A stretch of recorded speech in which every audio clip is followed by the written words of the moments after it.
And now an 8 on your side investigation taking a toll. Thousands of mistakes on Florida toll roads costing drivers money. State records show overbilling happens all the time.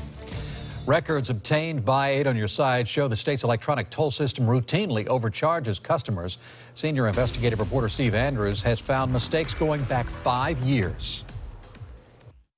Anytime someone drives through a toll plaza, sensors count the number of axles on your vehicle. That's how you're charged. But these records obtained by 8 on your side show during a 5-year span, thousands of drivers were overcharged, and those are folks who bothered to check their bills. If you haven't looked at yours, you might be in for a surprise. Driving on Florida toll roads is part of doing business for trucker Bill Van Epps. Tolls are a huge expense. It adds up to a lot of money at the end of the year. He noticed a lot of mistakes with his ePass account, so he switched to SunPass in January. I've discovered weekly mistakes. Between January and September, Bill found 42 mistakes by the SunPass electronic tolling. My rig is a 5-axle rig. I've been charged for as many as 7 at one time. I've been charged for as few as 2. This is not just a problem for truckers. 8 on your side has obtained thousands of pages of Florida Department of Transportation axle miscalculation reports.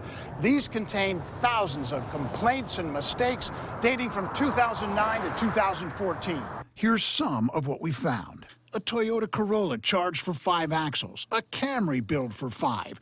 Records show a Ford 150 billed for 7 axles. A Honda Fit billed for 15. A Toyota Tacoma also charged for 15 axles. Between July and August 2011, the state also charged one Camry owner for having 3 and 4 axles 24 times. Another trucker, John Northrop of Plant City, is suing the Florida Department of Transportation, claiming its faulty equipment results in consistent overcharging.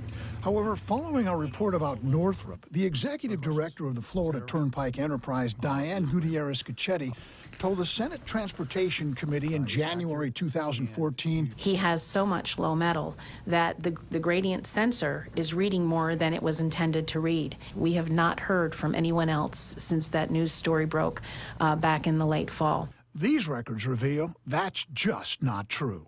So the bottom line is the system is not accurate. It doesn't work right.